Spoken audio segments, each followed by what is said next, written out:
तमाम नेता पैदा हो रहे हैं जातिवाद के, जो कल साइकिल से चलते थे, जिनको साइकिल से चलने की औकात नहीं थी, आज वो हवाई जहाज, उनके पास निजी हवाई जहाज है। कहाँ से पैसा है, किसका पैसा? ये 140 करोड़ जनता जो टैक्स और महंगाई के रूप में जो दे रही है, आप भी खाना खा रहे हैं, पेट्रोल से चल रहे हैं, आप कैलकुलेट करिए रोज आप सरकार को कितना दे रहे हैं। इसी तरह से हम आप जितने लोग हैं रोज सरकार को कितना पैसा दे रहे हैं। एक पूरे भारत की सरकार को और वह संविधान को, पार्लियामेंट को, सारे एमपीओ को, हर इलाके के कोई ना कोई एमपी सांसद आता है, तो उन सब के लिए मैसेज है कि अगर आपने रोजगार की गारंटी की, अपनी आवाज बुलंद की, कानून की बात की, तो आपको यह वोट दिए जाएंगे। और नहीं तो इस मामले के अंदर फिर जो है फिर दोबारा फैसला किया जाएगा कि अगर हम जो है किसी मामले में अगर वोट देंगे तो रोजगार की गारंटी को देंगे। महंगाई देखिए, सरकार के कहने से कुछ नहीं होता। जनता से पूछिए कि महंगाई है कि नहीं। आज टमाटर 200 रुपए मान रहे हैं ना, अदरक 200 रुपए, तमाम चीजों के दाम आप देखिए ना कहाँ आसमान छू रहे हैं। लोगों ने बहुत सी चीजें खाना छोड़ दिया भाई साहब। और वो तो छोड़िए, जो बुजुर्ग हमारे गरीब घरों के, आप जाइए उनकी को देखिए, आप रो पड़ेंगे वहाँ पे। आप जो बुजुर्ग हैं, जिनके जो अपने बच्चों को पालने में असमर्थ है, वो अपने माँ बाप को कैसे, आप बताइए ये समस्या है कि नहीं? जो ऐसी कारों में चलते हैं, कभी जाते हैं वो मैनेज करके किसी गरीब के घर में खाना खा लिए, तो इससे पूरी गरीबी का उनको एहसास नहीं हो रहा है ना।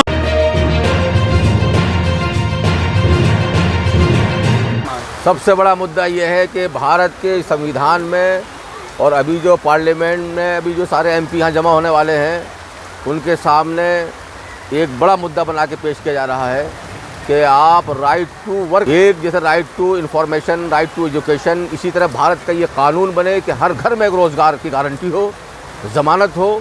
इस विषय पर सबसे बड़ा उद्देश्य यही है। ये किसी वर्ग या किसी समाज से ख़ास नहीं है, बल्कि भारत के हर नागरिक ये चाहते हैं कि हमारे घर में हमारे बच्चे, हमारे बेटे, हमारी बेटियां बरसरे रोज़गार हो। आज शादी ब्याहों में दिक्कत परेशानी आती है कि ये लड़का क्या काम कर रहा है, लड़की क्या पढ़ रही है। तो सबसे बड़ा मसला जो है इस वक्त जो है कारोबार रोज़गार का है। इसलिए सबसे बड़ा दावा जो परवीन सिंह काशी जी और डॉक्टर सन प्रकाश जी, जतिन जी, राजेश हमारे सेवादार जी और करण सिंह, सभी हमारे भाई उस्मान जी, आज सब लोग समाज के लोग बैठ करके इस आवाज़ को बुलंद करने के लिए जंतर मंतर पर 9 जुलाई में यहाँ जमा हुए हैं कि ताकि ये भारत सरकार तक ये बात पहुँचे कि आप इस पर कानून बनाइए, हर घर में आज बच्चों की रोज़गार की गारंटी बनाइए। आप जो है धार्मिक मसले, ये मसले, वो टॉपिक, ये मामले में बहुत सारे उछालते हैं सब लोग, लेकिन आज सबसे बड़ा जो उद्देश्य है, सबसे बड़ा मसला अगर है वो घर घर रोज़गार का है। और एक बात, बहुत अहम बात ये है कि आजकल ये जो है मशीन का दौर आ गया है। जहाँ पहले इंसान काम करते थे, आज जहाँ किसान में खेतों में काम करते थे, आज मशीन काम कर रही है। रोज़गार का जो जरिया है वो घट रहा है, रोज़गार के जो रास्ते हैं वो कम हो रहे हैं।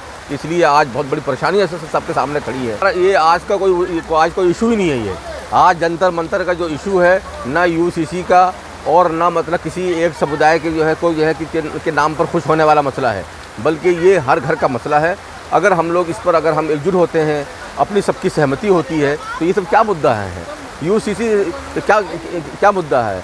कहीं ऐसा भी हो सकता है कि इलेक्शन का मामला सामने हो, राजनीतिक मसला भी हो सकता है। इसलिए हम लोग इस पर हमारा ध्यान नहीं है, बल्कि राजनीतिक सबसे बड़ा इशू अगर मसला अगर कोई है तो वो रोज़गार है। अगर एक वोट एक रोज़गार की बात जो की है वो कानून को बनाने की बात की गई है कि आप कानून बनाइए और गारंटी इस बात की दीजिए कि जो भी हमारे देश का जो नागरिक है वो रोज़गार में जुड़ा हुआ है, और रोज़गार से जुड़ा रहेगा, ना वो जेब काटेगा है, ना वो जो है किसी और को परेशान करेगा, ना वो चोरी करने की सोचेगा। आज रोज़गार ना होने की वजह से, पेट की वजह से, भूख की वजह से लोग न जाने कैसे कैसे क्राइम में लोग पड़ जाते हैं। इसलिए क्राइम भी अगर रुकेंगे, भारत विश्व गुरु बनेगा, तो इसलिए बनेगा घर घर में जब रोज़गार होगा। आज यहाँ बहुत से लोग बाहर विदेश के लोग आते हैं, भारत की संस्कृति लोकतंत्र को देख करके आज वो लोग दुनिया में इसकी तारीफ़ करते हैं।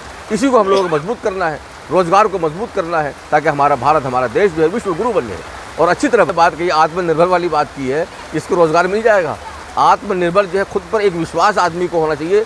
जब वो रोज़गार सामने होगा तो वो अच्छे अंदाज से, उस वक्त जो है आत्मनिर्भर बनने की ज़रूरत है कि वो अच्छे अंदाज से, ईमानदारी के साथ वो काम को अंजाम देगा। अगर हम आत्मनिर्भर घर में बैठ के करते रहेंगे तो इससे रोज़गार का रास्ता नहीं बन रहा है। रोज़गार की गारंटी अगर होगी तब भी है। जब शरीर स्वस्थ होगा तो दिमाग भी स्वस्थ होगा। जब दिमाग स्वस्थ होगा तो आत्मनिर्भर ताकत पैदा होगी। कमजोरी आदमी कहीं जाना चाहे, आदमी सफर करूँ, आदमी फ्लाइट जल्दी मुझे पहुँचना है, पैसा होगा तभी तो आदमी सोचता है कि मैं घर में सामान लगाऊं, घर में करवाना है, घर में कारोबार करना है। सरकार मोदी जी हाँ, ये तो रैली में व्यस्त है। हाँ, ये बहुत अहम आपने बात कही है कि सरकार क्या सुनेगी नहीं सुनेगी। ऐसा है, हम ये कहना चाहेंगे कि जब घर घर ये आवाज़ पहुंचेगी और जब एक एक बंदा और एक एक जो है हमारी माँ बहन, जब आज जो देखिए यहाँ बारिश में बौछार हो रही है, सब भीगे हुए हैं और सारे हमारे जितने भाई हैं बहनें हैं बारिश में यहाँ खड़े होकर, और ये एक मैसेज उन्होंने संदेश दिया है पूरे भारत के सरकार को और वह संविधान को, पार्लियामेंट को, सारे एमपीओ को। हर इलाके से कोई ना कोई एमपी सांसद आता है, तो उन सब के लिए मैसेज है कि अगर आपने रोज़गार की गारंटी की, आपने आवाज़ बुलंद की, कानून की बात की, तो आपको जो है वोट दिए जाएंगे, और नहीं तो इस मामले के अंदर फिर जो है ये फिर दोबारा फैसला किया जाएगा कि अगर हम जो है किसी मामले में अगर वोट देंगे तो रोज़गार की गारंटी भी देंगे। जो भेद मानेगी जब पब्लिक, जब जनता जुड़ेगी, एक संगठन होगा तो सरकार को झुकना पड़ेगा। लेकिन सरकार तो चुनाव में व्यस्त है 2024 में, तो चुनाव आने वाला है ना, तभी तो ये इकट्ठा कर रहे हैं सब जंतर मंतर पे के सब भाई इकट्ठे होंगे और उनके वहाँ तक आप जैसे मीडिया के बीच के हमारी आवाज़ पहुँचाएंगे। हम ये हम सारे भाई लोग जितने भी हैं कि जन आंदोलन बनाएंगे और उसके बाद वोट को होल्ड कर देंगे, नहीं डालेंगे कहीं किसी पार्टी। वोट तो डालेंगे, ऐसा नहीं है, वोट तो डालेंगे। जो हमारी बात को समझेगा, जो हमारे मतलब रोजगार कानून को जो अमली जामा पहनाएगा, हम उसको वोट करेंगे, उसके पक्ष में वोट करेंगे। और यहाँ पे कोई धर्म जाति का कोई मैटर नहीं है, यहाँ हर बंदे के घर के रोटी से मैटर जुड़ा हुआ। हमारे देश के 80 करोड़ लोग आज भी, आप जानते हैं, डेली पेपर में देखते हैं कि वो लाइन में खड़े हैं राशन की दुकानों पे, रोटी के लिए, मकान के लिए। बताइए हमारा देश आज़ाद हुए कितना साल हुआ? 75 साल। सिंगापुर हमसे आज़ाद हुआ है 18 साल बाद। आज वो कहाँ है, हम कहाँ है? रीजन क्या है? इस पे आप गौर करिए ना।